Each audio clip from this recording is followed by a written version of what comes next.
এ যুবকেরা, আল্লাহ নবী জানিয়ে দিলেন, এ বিশ্বে মানুষেরা তোমাদের জন্য তোমাদের রব একটা আমার রোজাকে ফরজ করে দিয়েছে, একটা আমার রোজাকে রাখতে বলেছে। আল্লাহর কোরআনও আমাদেরকে জানিয়ে দিয়েছে রোজাদারের জন্য রোজা রাখা ফরজ হয়ে গেছে। এবং এই রোজা এমন একটা নিয়ামত, আসসামুলি ওয়া আনা সিবিয়াদিয়া, আমার আল্লাহ জানিয়ে দিলেন রোজাদারদের জন্য সবথেকে বড় খুশির খবর এটা। আল্লাহ বলছে রোজা হলো আমার খাস ইবাদত, আর আমি আল্লাহ কুদরতি হাতে রোজাদারকে পুরস্কার নিজে দেব। আর দুদিন পর রোজা, তো তাই তো নাকি? রোজা নিয়ে বলি সংক্ষেপ সময়, আর কি বলবো। রোজা রাখেন আপনাদের ঘরের ছেলেরা সব? হ্যাঁ, যুবকরা রাখে তো, বোনেরা? আর না বাপ মা বলে এই বয়সে রাখিনি, রোগা হয়ে যাবি, এটা বলে নাকি?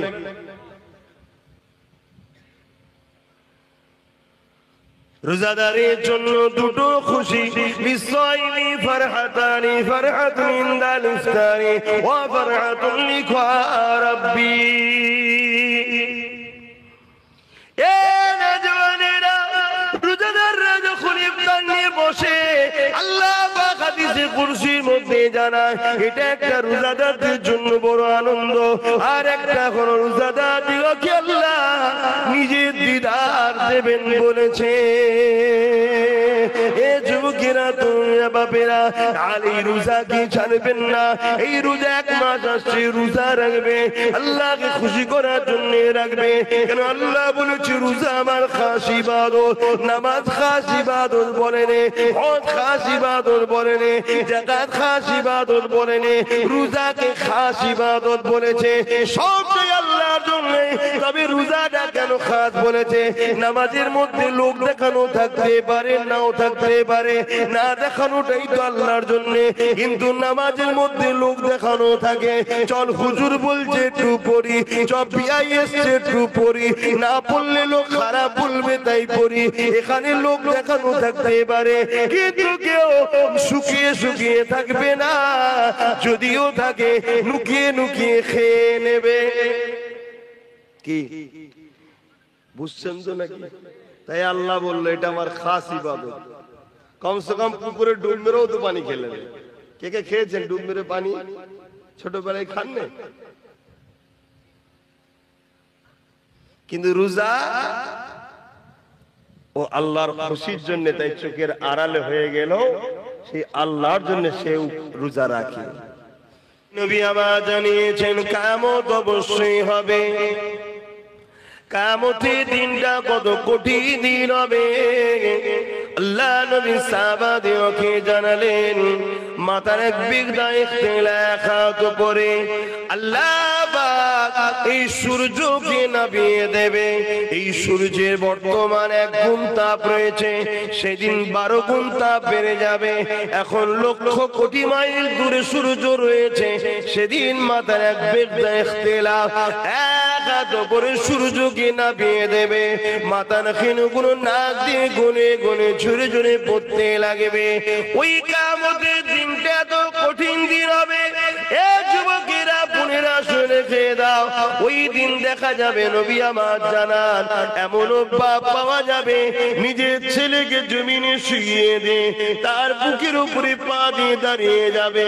এমনও ছেলে পাওয়া যাবে নিজের বাপকে জমিনের উপর শুইয়ে দে, তার বুকের উপরে পা দিয়ে দাঁড়িয়ে যাবে। এমনও মেয়ে পাওয়া যাবে নিজের মাকে জমিনে শুইয়ে দে, তার বুকের উপরে পা দিয়ে দাঁড়িয়ে যাবে। এমনও মা পাওয়া যাবে, এমনও মেয়ে পাওয়া যাবে নিজের মাকে জমিনে শুইয়ে দে, তার বুকের উপরে পা দিয়ে দাঁড়িয়ে যাবে। সাহাবা হুজুররা বলেছিলেন, ইয়া রাসূলুল্লাহ, হাবিবাল্লাহ, এই রকমটা কেন হবে? নবী আমার বলেছিলেন, লোহাকে আগুনে দিলে পুড়ে যেমন লাল হয়ে যায়, ওই সূর্যের তাপ যাবে তো জমিনটা লাল হয়ে যাবে, জমিনের উপরে মানুষ দাঁড়াতে পারবে না, যার উপরে যার জোর চলবে জোর করে জমিনে শুয়ে তার বুকের উপরে পা দিয়ে দাঁড়িয়ে যাবে। এ যুবকেরা, নামাজ কাজা করে দিলে ইচ্ছা করে ওই দিনে তোমার আমার কি দশা হবে? ভয় লাগে না সে আল্লাহকে? দেখো আমারও যুবক বয়স, জানি ভুল হয়, এই বয়সে একটু ভুল হয়, কিন্তু এত গাফিলতি তো ভালো নয়। ফলক কে নজারো জমি কি বহারো খুশি সব মনাও হুজুর আ গয়ে হ্যাঁ। আরো জোরে বলুন সুবহানাল্লাহ। পরিবর্তন হয়ে যাও আল্লাহর রাস্তে, কেননা দুনিয়ার সমস্ত বাচ্চাদের নিয়ম কানুন চেঞ্জ করা যায়। আন্দোলনের চোটে, লড়াইয়ের চোটে, মারপিট করে সব কিছুকে প্রতিরোধ করা যায়, কিন্তু মহান স্রষ্টা রব্বুল আলামিনের নিজামকে, কানুনকে কখনো পাল্টানো যাবে না। তিনি জানিয়ে দিয়েছে, এ দুনিয়া মানুষ, আমি তোদেরকে বানিয়েছি, সুন্দর দুটো চোখ দিয়েছি, এই চোখের ঋণ তোরা শোধ করতে পারবি না, এর বিনিময়ে আমি তোদের কাছে কিছু নিই না। দুটো কান দিয়েছি, কানের কথা শুনবি, এই কানের ঋণ তোরা শোধ করতে পারবি না, এর বিনিময়েও আমি কিছু নিই না। দুটো হাত দিয়েছি, হাত দিয়ে হালাল ইনকাম করবি, নিজের প্রয়োজনের কাজ করবি, গরিবদেরকে দান করবি, অসহায়ের সেবা করবি, মা বাপের খেদমত করবি, নিজের রাষ্ট্রের জন্য কাজ করবি, নিজের রাষ্ট্র সেবা করবি, নিজের রাষ্ট্রের খেদমত করবি। এ আমার বান্দা বান্দি রে, তোদের নিত্য প্রয়োজনীয় কাজ হাত দিয়ে করবি, এর ঋণ তোরা শোধ করতে পারবি না, তথাপি আমি আল্লাহ এর বিনিময়ে তোদের কাছে কিছু নিই না। আল্লাহ কিছু নিয়েছে কি গো? অসুবিধা হচ্ছে? জিজ্ঞেস করলে সারা দেবে, বেজার হচ্ছে, বকছি বলে মনে কষ্ট হচ্ছে। আমরা বকবো না তো বকবে কারা? বকার ক্ষমতা তো আমরাই রাখি, কেন আমরা তোমার নবীর খানদানের ছেলে, আমরাই বকতে পারি তোমাদের ঘরে, অন্য কারো অধিকার নেই তোমাদের দিকে চোখ তুলে তাকাবে, ঠিক না বেটি? কিন্তু দুঃখের বিষয়, তোমরা আমাদের ঘরে ধরা দিও না বলে যারা তোমাদের জুতো বওয়ার উপযুক্ত নয়, তারা তোমাদের ঘরে এখন গলায় বেল দিয়ে ঘোরাচ্ছে। কথা বুঝে আসছে? হ্যাঁ, আল্লাহ বড় দয়ালু, তবে তিনার কাছে নত হতে হবে, তিনি তোমার আমার জন্য অবশ্যই বড় মেহেরবান। এ দুনিয়ার মানুষ শুনে রেখে দাও, দুনিয়ার রাজা প্রজারা তারা আসামি খুঁজে বেড়ায়, তাদেরকে শাস্তি দেবে বলে, আর আমার আল্লাহ আসামিদেরকে ডেকে ডেকে ডেকে ডেকে বলে, আমি তোদেরকে মাফ করে দেব। বুঝতে পারছেন মাইকের আওয়াজ? দুনিয়ার রাজা মহারাজারা আসামি খোঁজে শাস্তি দিবার জন্য, আর আমার আল্লাহ আসামি দেখে মাফ করার জন্য। জোরে বলুন সুবহানাল্লাহ।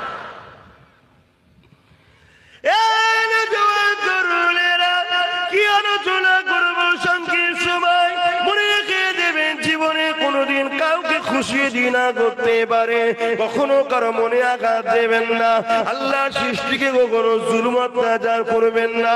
আল্লাহ রাসূল জানিয়ে দিলেন, লা ইয়ারহামুল্লাহু মান লা ইয়ারহামুন্নাহ, যে মানুষকে ভালোবাসে না আল্লাহ দয়া সে পাবে না। ভালোবাসার প্রকৃত রাস্তা হলো আল্লাহর জান্নাতের রাস্তা দেখানো। এই আপনাদেরকে ভালোবাসি বলে আল্লাহ জান্নাতের রাস্তা দেখায়। আল্লাহ জান্নাত পেতে গেলে সর্বপ্রথম কাজটা কি? ঈমান জানতে হবে। আমানতু বিল্লাহি ওয়া মালাইকাতিহি ওয়া কুতুবিহি ওয়া রাসূলিহি ওয়াল ইয়াউমিল আখির ওয়াল কদরি খায়রিহি ওয়া শাররিহি মিনাল্লাহি তাআলা ওয়াল বাসি বাদাল মাউত। প্রথমে ঈমান আনতে হবে।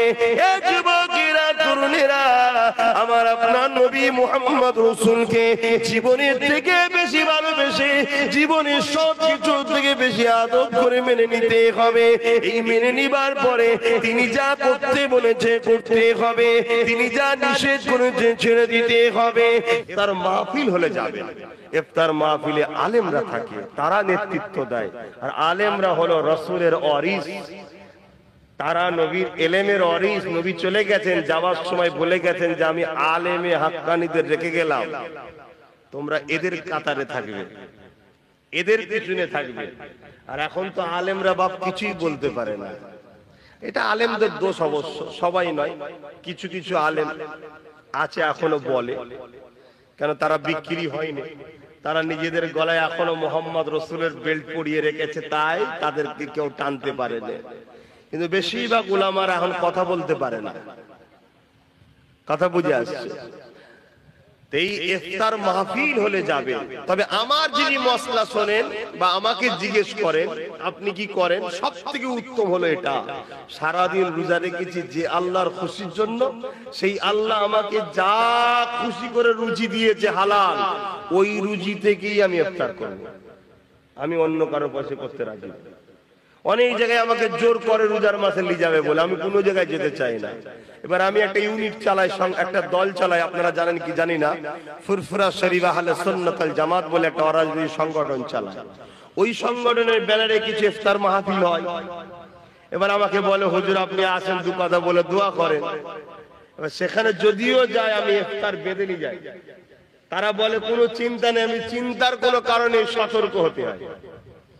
আমি রোজা রেখেছি, আমি আমার পয়সা দিয়ে ভাবে ইফতার করবো, সারাদিন রোজা রেখার পরের পয়সা ইফতার করবো, ঠিক মন খুশি হয় না। আপনারাও করবেন। তাতে যদি আল্লাহ আপনাকে শুধু চিনি দিয়া শরবত খাওয়ায়, অতি খুশি আলহামদুলিল্লাহ বলেন যে আমার আল্লাহ আমার জন্য যেটা ভালো সেটা করেছে। তুমি তোমার নয়, তুমিও তোমার আল্লাহ। কোনটা তোমার বলো তো? এই কোনটা তোমার আছে নাকি? তোমার আল্লাহ, আমার আল্লাহ যদি আমাকে দুদিন শুকিয়ে রাখে, তাহলে আমি আমাকে শুকিয়ে রাখছি না, আল্লাহ তার সৃষ্টিকে শুকিয়ে রেখেছে।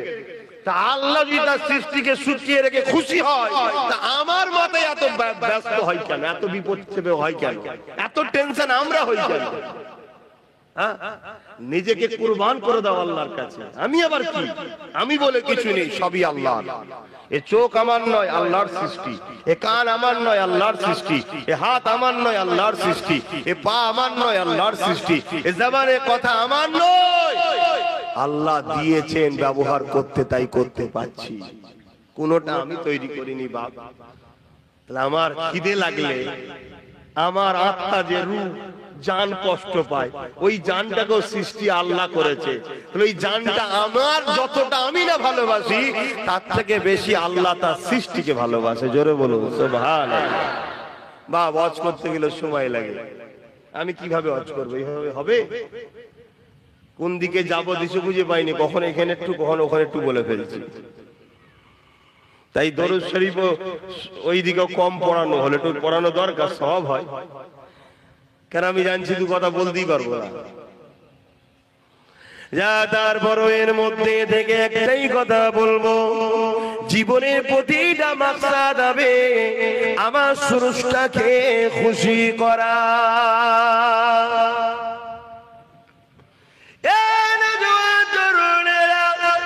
অবশ্যই বাবা আপন, কিন্তু আল্লাহ থেকে আগে নয়।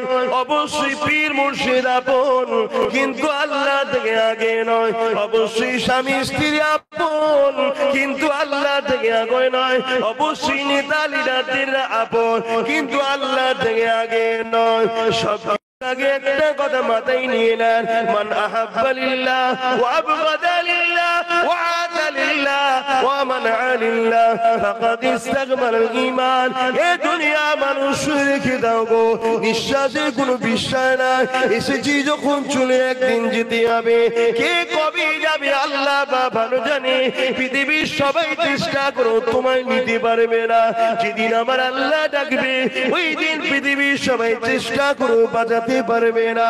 আল্লাহর উপরে ভরসা রেখে কোন কাজটা করলে আল্লাহ খুশি হবে সেই কাজটা করো, যেটা করলে আল্লাহ বেজার হবে সেটা ছেড়ে দাও। মা বাপকে ভালোবাসতে হবে কিন্তু আল্লাহর জন্য, স্বামীকে ভালোবাসতে হবে কিন্তু আল্লাহর জন্য, স্ত্রীকে ভালোবাসতে হবে কিন্তু আল্লাহর জন্য, দুনিয়ার লিডারকেও ভালোবাসতে হবে কিন্তু আল্লাহর জন্য। যদি তোমার মা বাপ তোমাকে ইসলাম বিরোধী কথা বলে ওই কথা তোমাকে মানা যাবে না, কেননা মা বাপ আগে নয় আল্লাহ আগে। তোমার স্ত্রী যদি তোমাকে ইসলাম বিরোধী কথা বলে ওই কথা মানা যাবে না, কেন স্ত্রী আগে নয় তোমার স্রষ্টা আগে। তোমার স্বামী যদি তোমাকে ইসলাম বিরোধী কথা বলে এ নারীরা স্বামীর কথা মানা যাবে না, কেননা স্বামীর আগে তোমার স্রষ্টা। ঠিক তেমনই তোমার দুনিয়ার লিডার যদি তোমাকে ইসলাম বিরোধী কোনো কথা বলে ওই কথা মানা যাবে না, কেননা দুনিয়ার লিডার আগে নয় তার আগে হলো তোমার আল্লাহ। দুনিয়ার লিডার যদি তোমাকে আল্লাহর পক্ষে কথা বলে তবেই মানা যাবে। তোমার ইমাম যদি তোমাকে আল্লাহর বিরুদ্ধে কথা বলে ওই ইমামের কথা মানা যাবে না। তোমার পীর যদি আল্লাহর বিরোধী কথা বলে ওই পীরের কথা মানা যাবে না, কারণ আমরা মুর্শিদকে মানবো আল্লাহকে পাওয়ার জন্য, আল্লাহকে মানবো মুর্শিদ পাওয়ার জন্য নয়। মুর্শিদকে ধরবো আল্লাহকে পাওয়ার জন্য, মুর্শিদকে ভালোবাসবো আল্লাহর জন্য, আল্লাহকে ভালোবাসবো মুর্শিদের জন্য নয়। এই যুবকেরা তাই বলে দিয়ে যায় ইমানটা ঠিক করে না, যদিও চলতে গিয়ে গুনাহ হয়ে যায়। ইমান যদি থাকে আযাব খেটে খেটে খেটে খেটে একদিন না একদিন ইমানের জন্য আল্লাহ পাকে জান্নাতটা পেয়ে যাবে। আর ইমান যদি না থাকে সব বরবাদ। দাড়ি তোমায় নাজাত দেবে না, টুপি তোমায় নাজাত দেবে না, হজ তোমায় নাজাত দেবে না। এগুলো তোমার মাকামকে বাড়ায় যদি ইমানদার হও। ইমানদারের মুখের দাড়ি থাকলে মাকাম বাড়লো, ইমানদারের মুখের মাথায় টুপি আছে মাকাম বাড়লো, ইমানদার নাই পরায়ণ মাকাম বাড়লো। ইমান নেই তো কিচ্ছু নেই। আর ইমান কি? রসুলকে বলো, আমার সাথে বলো, রসুলকে জানের থেকেও বেশি ভালোবেসে আদবের সাথে মেনে নিবার নাম হলো ঈমান। আমার কথা মানতে পারছেন তো নাকি? হ্যাঁ, আল্লাহ পাক বলে দিয়েছে আমার হাবিবকে ধর। তোরা আমার সম্বন্ধে বেশি চিন্তা করলে মাথার ফিউজ আউট হয়ে যাবে। কথা বুঝাস? তোরা আমার হাবিবকে ধর, ওইটাকে আমি পাঠিয়েছি, উনি যা বলবে মেনে নে। কোরআন বলছে, আগেই বললাম না? হাফেজ সাহেব, মা আতাকুমুর রাসূল ফাখুযুহু ওয়া মা নাহাকুম আনহু ফান্তাহু। রাসূল যা আদেশ করেছে মেনে নাও। আছে তো কোরআনে? নবী যা নিষেধ করেছে ছেড়ে দাও। আল্লাহর নবী মদ খেতে বলেছে, মাতালকে সাপোর্ট করতে বলেছে। আল্লাহ নবী সুদ খেতে বলেছে, সুদকে সাপোর্ট করতে বলেছে। আল্লাহ নবী চুরি করতে বলেছে, চোরকে সাপোর্ট করতে বলেছে। আল্লাহ নবী মানুষের উপর জুলুম করতে বলেছে, জুলুমকে সাপোর্ট করতে বলেছে। কিন্তু আমরা তো সব করে বসে আছি বাবা। অন্যায় করার অন্যায়কারীকে সাপোর্ট করা এক না আলাদা? জোরে বলো। এখন আপনি একটা কুকুর পুষেছেন বা ময়াল সাপ পুষেছেন, আপনি তাকে খাইয়ে দাইয়ে সহযোগিতা করে মোটা সুটা করেছেন। সে এখন পাড়া দুটো লোককে ধরে পুরো গিলে খেলিয়েছে। এখন আপনাকে যদি এসে বলে তোর জন্য আজকে এই বিপদ, কেন তোকে আমরা বলেছিলাম যোগে পুষিসনি, ও ভালো করে বুঝবে। বুঝতে পারছেন? বোঝেন। যদি না বোঝেন তো কোদালে যখন মাটিতে পুঁতে দেবে তখন বুঝিয়ে দেবে কোন ফেরেশতা এসে, কালার কানা শুধু পিটবে। প্রথমে এসে মারবে যখন এত চিৎকাবে বান্দা বান্দি, ওর দেখে ময়া লেগে গেছে। ও আল্লাহ, এ এত কষ্ট হচ্ছে দেখে ময়া লেগে গেছে। আল্লাহ চোখে অন্ধ করে দেবে, আর দেখতে পায় না। তারপর কানে চিৎকার শুনছে তো, বলছো আল্লাহ এর আওয়াজ শুনতে পাচ্ছি। আল্লাহ কানেও কালা করে দেবে, এবার পিটিয়ে যাবে, কিয়ামত পর্যন্ত পিটবে। একবার করে মারবে 70 গজ। কথা বুঝে আসছে? নিচেই চলে যাবে, আবার টেনে তুলে নিয়ে আসবে, আবার মারবে, যেখানে শেষ নেই। এই আমরা মৌলী সাহেবরা গল্প করছি নাকি? জাহান্নামীদের ঘরে যখন দেয়া হবে, এই সূরাতে দেয়া হবে না, আর এই চামড়া কোনো 70 গজ মোটা হবে, এই শরীরের চামড়া 70 গজ মোটা হবে। দুনিয়ার চামড়ায় আগুন লাগলে কি হয়? পুড়ে ছাই হয়ে যায়। কথা বুঝে আসছে না? এই কিছুদিন আগে পেপার টেপারে দেখছিলেন, পুরা বার করছে, বেঁকে চুরি ইটু হয়ে গেছে, দেখছেন না? পুড়ে ছাই হয়ে যাবে। আর কিয়ামতে যখন জাহান্নামে দেবে, ও আগুন লেগেই যাবে। শুধু যেমন সেই চর্বি, কখনো দেখেছেন শিক কাবাব করেছেন? কাবাব কুরবানির সময় কাবাব টাবাব করেন কি গো হাজী সাহেব, খেয়েছেন? ওই কাবাবে সে দেবেন একটা চর্বি থাকে, তলা থেকে টপ টপ করে পানি পড়ছে, ও কিন্তু সহজে গলছে না। তা আগুন লেগেই যাবে, রস বেরিয়ে যাবে, চামড়া কিন্তু পুড়াবে না, মানে কষ্ট হবে, শেষ হবে না কিয়ামত। তাই বুঝে নাও।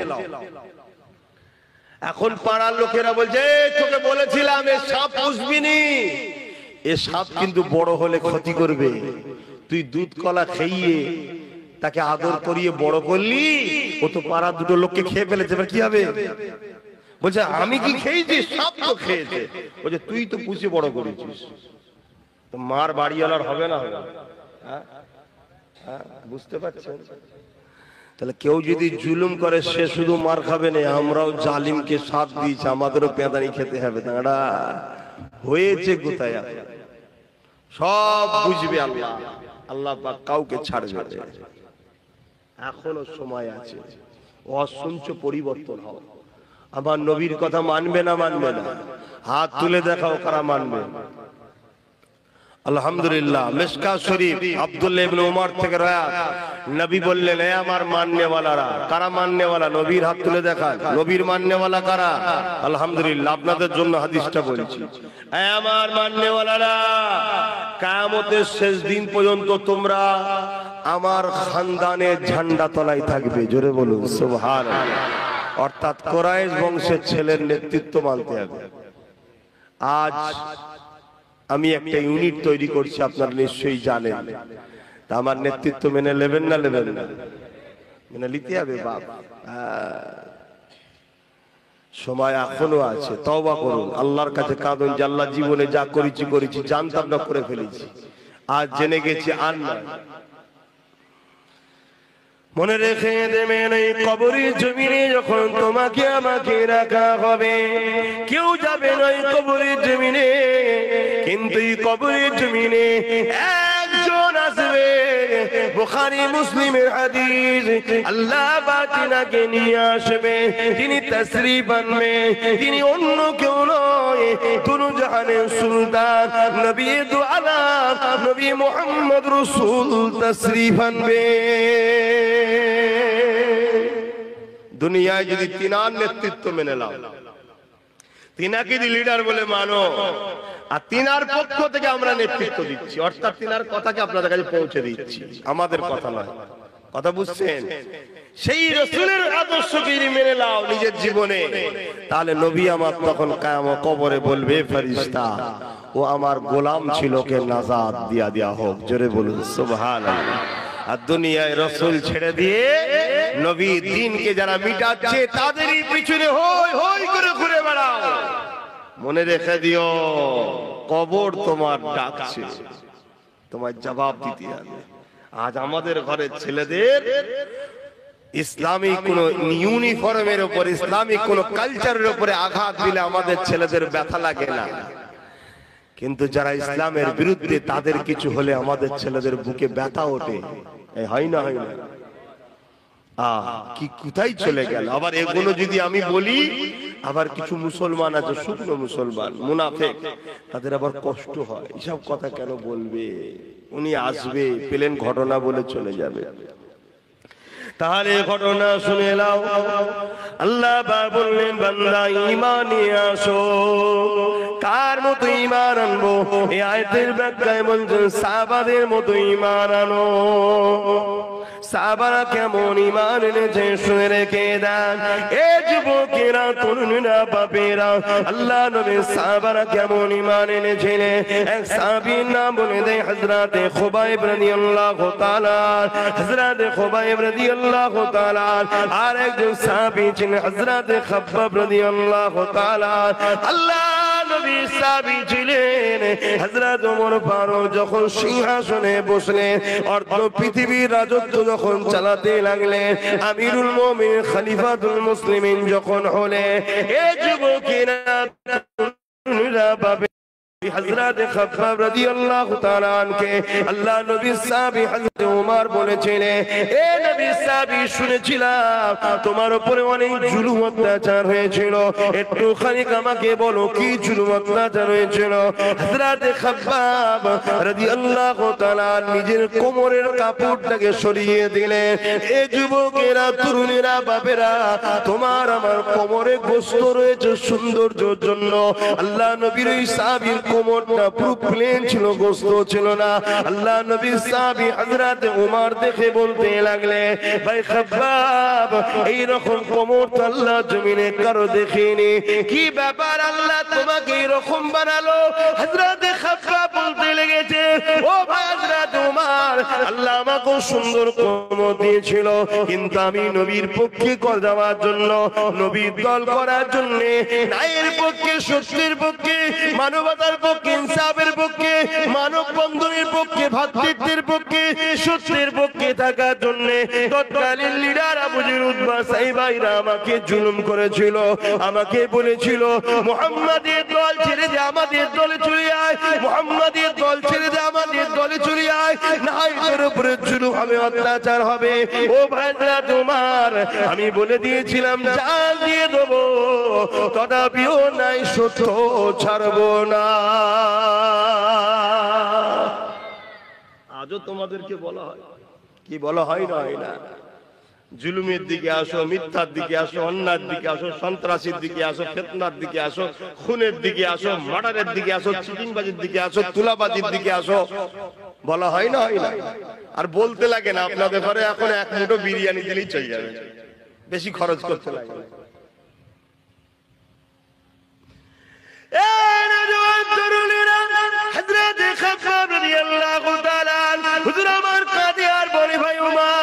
আমি যখন তাদের কথা মানিনি, এই জন্যই তারা আগুন তৈরি করেছিল, ওই আগুনের লাকড়ি তৈরি করে ওই আগুনের উপরে আমাকে হাত পা পেলে বসিয়ে দেওয়া হতো। ওই আগুন পুড়ে পুড়ে পুড়ে পুড়ে আমার কোমরের গোশত গুলোকে পুড়াতে লাগতো। আগুন কোমরের গোশত গুলো থেকে রস বাহির হতো, আগুনটা নিভিয়ে যেত, আবার সাইডে বসিয়ে আবার আগুন তৈরি করতো, আবার বসিয়ে দিত। এইভাবে পোড়াতে পোড়াতে পোড়াতে পোড়াতে পোড়াতে আমার কোমরের গোশত গুলো আগুনে সব খেয়ে ফেলেছে। ভাই ওমর রে, আবার মুখে লটকে গরম করে ছেঁকা দেয়া হতো, আর বলতো মুহাম্মদকে ডাকবি না, আল্লাহকে ডাকবি না। এ যুবকেরা, তরুণীরা, বারা, তাদের মতো ঈমান আনতে হবে। কোরআন বলছে আমাদের ঈমান কোথায় রয়েছে দেখো। এ যুবকেরা, তরুণীরা, বাপেরা, আজ আমরা তাদের মতো ঈমান আনতে পেরেছি কি ভাবো? নাই নাজাত পাবেন না, আখিরাতটা বড় কঠিন হবে। কি ভাবছেন, কি করছেন আমি জানি না। যদি কারো মনে হয় যখন হবে তখন দেখবো, কি দেখবে যুবক? চুলের থেকে সরু, হিরের থেকে ধার, একটা রাস্তার উপর দিয়ে যেতে হবে, পুলের উপর দিয়ে। পুলের ওই দিকটা আছে জান্নাত, তলায় আছে জাহান্নাম। আল্লাহ বলবে যারা জান্নাতে যেতে চাও যাও, ওই পুলটা কিন্তু পার করতে হবে। ওই পুলটা পার করতে গেলে দুনিয়ায় ঘুষ দিয়ে আমাদের চলে যাচ্ছে, দুনিয়ায় মার্ডার করার পর বাইরে বাইরে ঘোরা যাচ্ছে, কেননা নেতার হাত থাকলে সব জায়েজ হয়ে যাচ্ছে। কিন্তু এই পুলটা পার করতে গেলে কোনো ঘুষ চলবে না, কোনো দাদাগিরি চলবে না। ওই পুলটা পার করতে গেলে ঈমান লাগবে, ঈমান লাগবে। কেমন ঈমান? সাহাবাদের ঈমান যেমন ছিল, একদিকে হারাম তোমাকে ডাকছে, একদিকে হালাল তোমাকে ডাকছে, একদিকে শয়তান তোমাকে ডাকছে, একদিকে রাসূলের গোলাম আব্বাস তোমাকে ডাকছে, বা আলেম ওলামারা তোমাকে ডাকছে। হে বাপেরা, না নওজোয়ান তরুণেরা, তোমাদেরকে ডিসাইড করতে হবে আমি রাসূলের দলে যাব না ইবলিসের দলে যাব। কেন পৃথিবীর জমিনে দুটো দল আছে, একটা রহমান আল্লাহ পাকের দল, আর একটা হলো ইবলিসের দল। আল্লাহ দলের পক্ষে 1 লক্ষ মতান্তর, 2,24,000 নবী রাসূল এসেছে, আখরি নবী মুহাম্মদ রাসূল এসেছে। সেই নবীর বর্তমানে নবী পাকের পক্ষ থেকে নবীর ওয়ারিসরা রয়েছে। কারণ নবী আমার বিদায় নিবার সময় বলে গিয়েছিলেন, বাবারা শুনে রেখে দাও, আমি নবী তোমাদেরকে 3টে জিনিস রেখে গেলাম, 2টো নয় 3টে। প্রথম নম্বর হলো কিতাবুল্লাহ, আল্লাহ পাকের কিতাব। দ্বিতীয় নম্বর সুন্নাতে রাসূলি, আমার সুন্নাত। 3 নম্বর হলো আহলে বাইতি, আমার পরিবার, আমার খানদান। তাই মিশকাত শরীফে আব্দুল্লাহ ইবনে আব্বাস রাদিয়াল্লাহু তাআলা হাদিসটা বললাম, হযরত ওমর ইবনে আব্দুল্লাহ হুজুরের হাদিসটা বললাম, কি নবী আমার জানিয়ে দিলেন, হে আমার মাননেওয়ালারা, তোমরা ইদিক উদিক করো না, কেননা আমার খানদানের হাতে কিয়ামতের সেই দিন পর্যন্ত 2জন যদি আমার বংশে থাকে, তার মধ্যে একজনের হাতে আমার ঝান্ডা থাকবে। দেখুন, ভাবু, কেন আমাদের কাজ সজাগ করে দেওয়া, জানিয়ে দেওয়া, কাউকে জোর করে টেনে আনবো না, টেনে আনবো না। এবারে আপনারা কি করবেন, কি ভাববেন, কি কোন রাস্তা বেছে নেবেন, সব তো আপনাদের ব্যাপার। কিন্তু পরিস্থিতি, দুনিয়া তো বরবাদ হচ্ছে, আখিরাতটাও বরবাদ হয়ে যাচ্ছে। আসুন আমাদের কাছে, দুনিয়াও পাবেন, আখিরাতও পাবেন ইনশাআল্লাহ। আর বাড়াচ্ছি না, কেন নামাজের ব্যাপার আছে। একটু দোয়া করব না, দোয়া বাদ দিয়ে চলে যাবে? তাহলে দোয়ার আগে তো আমরা একটু সালাম দিই, দয়াল নবীকে দাঁড়িয়ে সালাম দিই। আপনারা দেন তো? ইয়া নবী সালাম,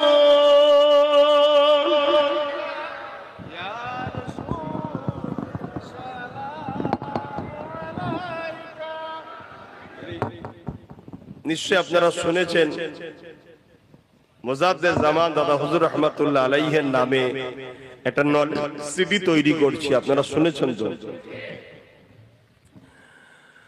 অনেকে অনেক সমালোচনা করেছে, সব ছাড়ুন। আপনারা কেউ গেছেন, দিজে চয়ে দেখেছেন কি গো? আছে তো নাকি? কাজ হচ্ছে তো? জায়গাটা দেখেছেন তো? অনেকে অনেক কিছু বলেছে, যা বলেছে মনে হলো সত্য বলেছে। আমি যেটা করছি এর পক্ষে আপনারা আছেন তো? আমার একটা স্বপ্ন, ভাই, জীবনে অনেক স্বপ্ন ছিল, একটা একটা করে আল্লাহ পাক করাচ্ছেন। আমি চেয়েছিলাম অসহায়, নিপীড়িত, বঞ্চিত, শোষিত, লাঞ্ছিত মানুষের হয়ে একটা ক্ষমতা থাকা দরকার। তার জন্য আমার আল্লাহ, তিনি যেটা ভালো করেছেন, অবশ্যই ভালো করেন, সে ব্যবস্থা করেছে, সেটা আমার ছোট ভাই দেখছে। এখন আমার শেষ ইচ্ছা, যেটা নিয়ে আমি ব্যস্তের মধ্যে আছি, সেটা হলো পীর আবু বকর সিদ্দিক রহমাতুল্লাহ আলাইহি স্মরণে পীর আবু বকর সিদ্দিক নলেজ সিটি।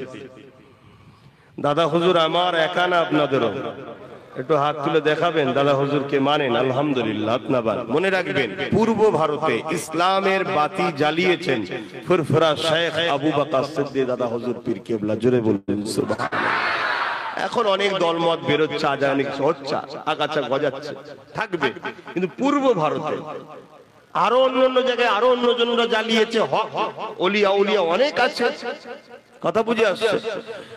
অতএব অনেকের নামে অনেক কিছু আছে। আমি ভেবেছি মুর্শিদে আলা হযরত দাদা হুজুরের নামে কেন একটা থাকবে না? সরকার করবে কি না করবে সেটা সরকার আর পাবলিকের ব্যাপার, কিন্তু আমার অধিকার ছিল, চাওয়া চেয়েছিলাম, দেয়নি। কিন্তু আমি নিজে করতে পারবো এই ইচ্ছা নিয়ে 100 বিঘে জায়গাও কিনেছি এবং সেই জায়গায় কাজও চলছে, কাজ শুরু হয়েছে। 2 বছর তো লকডাউন হয়ে কেটে গেল, অফিস আদালত সব বন্ধ ছিল। আমি চাইবো দাদা হুজুর যখন আমাদের সভা, তাহলে একটু সারা দিয়ে বলবেন নলেজ সিট আমি একা করব না, আমরা সবাই করব। দুটো কথা, এক হচ্ছে নলেজ সিটিকে খেয়াল রাখতে হবে, কোন সন্ত্রাস যেন কোনো ক্ষতি না করে, একটা। দ্বিতীয় নম্বর, নলেজ সিটির যে ক্ষতি করবে অবশ্যই সে আমার পীরের নামে যে নলেজ সিটি হলে সারা ওয়ার্ল্ড থেকে লোক প্রচার হবে, ঠিক না বেটি? সেটাকে চাই না, এটা প্রমাণ হচ্ছে একবার 3 দিন ঐতিহাসিক সালে সবাই জানেন, সকলে জান, ওই 3 দিন যখন যাবেন নিজের হাতে করে 1000 করে টাকা নিয়ে যাবেন, ওখানে গিয়ে আমার হাতে ডাইরেক্ট শরীক হবেন, অন্য কোনো জায়গায় নয়, কারো হাতে নয়। বাপ ভাইদের কাছে যারা আমাকে ভালোবাসেন বা দাদা হুজুরের নলেজ সিরিজ চান। দ্বিতীয় নম্বর, মা বোনেদের মধ্যে যারা চায় নিজের স্বামী বা নিজের ছেলে বা নিজে গিয়ে বছরে 500 টাকা শরীক হবে। কথা বুঝে আসছে? এখানে একটাই কথা, যদি 3 দিন ইসাল সাহেব কেউ যেতে না পারে, জুম্মার দিনে আমি থাকি, সেখানে কেউ দিতে পারেন। তবে বছরে 1000 করে টাকা প্রত্যেকটা দাদা হুজুরের মুরিদের কাছে আমার দাবি, বছরে 10 বছর যদি যেন দেয় আপনারা, 10 বছর দিলে ইনশাআল্লাহ ওটা গড়ে উঠবে।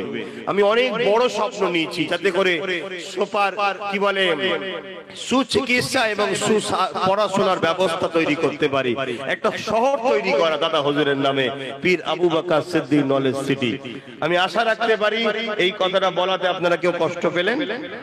তাহলে আশা রাখবো দাদা হুজুরের মুরিদরা যে আমরা সবাই মিলে করব ইনশাআল্লাহ। লোক দেখানো হাত তুলে লাভ নেই, সবাই করব। সবাই যদি চান তাহলে আশা রাখবো আপনারা বছরে 1000 করে টাকা 10 বছর দেবেন, বলুন ইনশাআল্লাহ। কথা বুঝে আসছে? এটা মাথায় রাখবেন। ওটা যদি হয় আমার ভবিষ্যৎ না আমাদের, আপনাদের বাচ্চারা চিকিৎসা পাবে, আপনাদের বাচ্চারা পড়াশোনা করবে। এখন তো বোরখা পরে পড়তে দিচ্ছে না, তা কোথায় যাবে? বেপর্দা হয়ে জাহান্নামে যাবে। তো তাহলে বাপকেও যেতে হবে, মেয়েকেও যেতে হবে। তাহলে নিজেদের তৈরি করা দরকার আছে না? না, যাদের 1% তাদের 6টা ইউনিভার্সিটি আছে, আর আমরা 14-15% সারা ভারত মিলিয়ে বলছে সরকারি হিসাব। ওটা আমি মানি না, তারপরও ওটাকেই মেনে চলছি, বলছি আপনাদের সামনে। তারপরও আমাদের ইউনিভার্সিটি একটা তাও বন্ধ হতে চলেছে, আলিগড় বিশ্ব মুসলিম, ও বন্ধ করার প্ল্যান চলছে। আমাদের ঘরে কি করবো আগামী দিন? আর শিক্ষা না থাকলে কখনো সমাজ বাঁচবে না। এই বাচ্চাগুলোর ভবিষ্যৎ গড়ুন। ছেলেদের পড়াশোনার জন্য বিবাহ দিবস সময় লাখ লাখ খরচ করবেন, পড়াশোনার জন্য 10 বছরে 10,000 টাকা দিতে পারবেন না, কিন্তু এককালীন 10,000 দেবেন না, আমি লোবো না। প্রতি বছরে 1000 করে দেবেন, আমি করব, আবার দেবেন, আমি আরো কাজ করব, আমি আবার দেবেন, আরো কাজ বাড়বে। আপনি বছর বছর দেবেন, আমার কাজ ওদিকে বাড়তে থাকবে। আশা রাখতে পারি এই কথাটা বলা থেকে বেজার হননি, আর আশা রাখছি সাথ দেবেন। আর মা বোনেদের জন্য 500 কোটি টাকা, হয় নিজের স্বামী বা নিজের ছেলে বা নিজের আব্বার হাতে, আর নচেত প্রতি রোববার আমি ঘরে থাকি মা বোনেদের জন্য, তারা যায় দেখা সাক্ষাৎ করে। তারা যখন যাবে নিজে আমার হাতে ছাড়া অন্য কোথায় নাই। যারা বিদেশ থাকে তারা অ্যাকাউন্ট নম্বরে পাঠাতে পারে, আমি একটা নম্বর দিচ্ছি, লিখে নেন, ওই নম্বরের অ্যাকাউন্টে পাঠাতে পারে। যারা বাইরে থাকে কিন্তু পাঠিয়ে দিয়ে ফোন করতে হবে, আমরা চেক করে নেব। আর আমরা হিসাব রাখতে পারবো না, আপনার দায়িত্বে আপনি 10 বছর দেবেন। 1 বছর দেওয়া হলো আর 9 বছর, 1 বছর দেওয়া হলো আর 8 বছর, আর 1 বছর দেওয়া হলো 7 বছর, ওটা আপনার দায়িত্ব। আর আমি দোয়া করি যারা শরীক হবে আল্লাহ তাদের যেন হায়াত দারাজ করে, নিজেরা যেন নিজেদের নলেজ সিটিকে দেখে যেতে পারে। জোরে বলে আল্লাহুম্মা আমিন। তাহলে আমি একা করব না, আমরা করব, আর আমাদের সবার পীরের নামে আমাদেরই নলেজ সিটি, ঠিক না বেঠিক? নাম্বারটা লিখলেন 9046396050। আমি আবার একবার বলছি 9046396050। এই নাম্বারে হোয়াটসঅ্যাপও আছে, যোগাযোগ করবেন, করে অ্যাকাউন্ট নাম্বার নেবেন। দরুদ শরীফ আল্লাহুম্মা সাল্লি আলা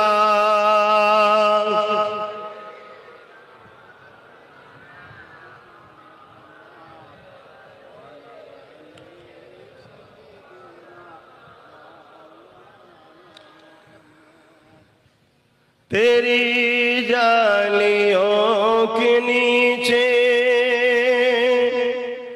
तेरी रहमतों की छाए, जिसे देखनी हो जन्नत ओ मदीना देखाए। কেউ যদি দুনিয়ায় জান্নাত দেখতে চায় তা কোথায় যাবে? মদিনা শরীফ। আহা, যারা গেছে তারা জানে, তবে সবাই জানে না, কিছু কপাল ফাটা আছে তারা মদিনা শরীফে যায় না, যদি যায় বাজার করেই বেড়ায়। আহা, হাই রে কপাল। तेरी जालियों के नीचे तेरी रहमतों की छाए,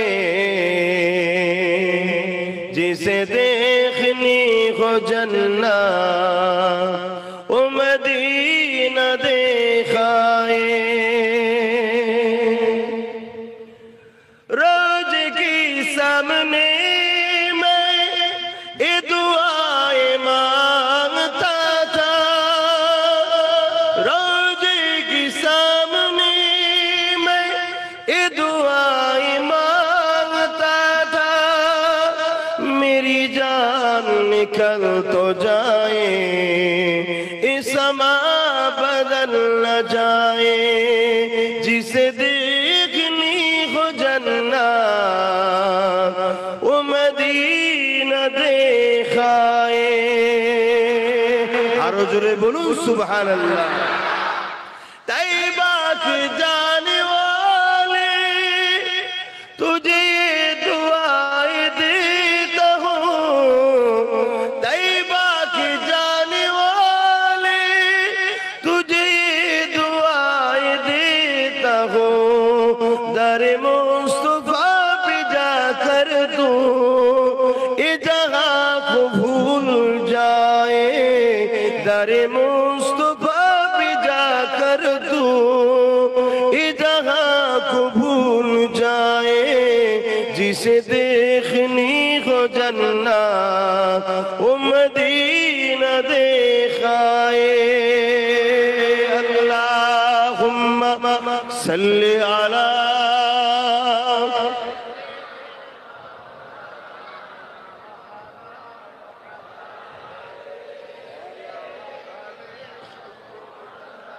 ভাইয়ের আমার, শত শেষ কথা, আমাদের ধর্ম সম্বন্ধে বা আমার কম সম্বন্ধে অনেক পেপার পত্রিকায় ভুলভাল লিখালিখি হয় না, কিন্তু তার জবাব আমরা দিতে পারি না, কারণ লিখার জবাব লিখাই দিতে হয়। লোহা কাটতে গেলে লোহা লাগে, কথা বুঝে আসছে? লোহা কাটতে গেলে লোহা লাগে, মুফতির ফতোয়া কাটতে গেলে মুফতি লাগে, কলমের জবাব কলম দিতে হয়। অনেক পেপার পত্রিকা আছে মিথ্যা মিথ্যা খবর ছাপিয়ে দিল, আদৌ ঘটে না। কাউকে একটা ধরলো, বললো এ সন্ত্রাস জঙ্গি টঙ্গি হ্যান ত্যান, 17 বছর পর ছাড়লো, বললো নির্দোষ, কোনো প্রমাণ হয় না, ওটাকার কোনো মিডিয়া দেখাবে না, ধরার সময় হাইলাইট দেখায়। কথা বুঝে আসছে না? কেন? আমাদের কোনো মিডিয়া না। তাই আমি আব্বাস সিদ্দিকী অনেক চেষ্টা করে একটা পত্রিকা বার করছি, এখন মাসে মাসে বেরোচ্ছে। সবকিছু বাপ ছোটবেলায় একটু দুর্বল হয়, তারপরে আস্তে আস্তে বড় হয়। সেই পত্রিকাটার নাম হলো রিসালাত। এই পত্রিকাটাকে আমি বার করেছি ধর্মেরও কিছু কথা, যাতে ধর্মও শিখতে পারে, সাথে সাথে দুনিয়াবি কিছু বিষয় কথাবার্তা, কোথায় কি হচ্ছে না হচ্ছে, বা আপনাদের এমন কিছু খবর আছে সেগুলোকে মিডিয়া দিচ্ছে না, অথচ খুবই জরুরি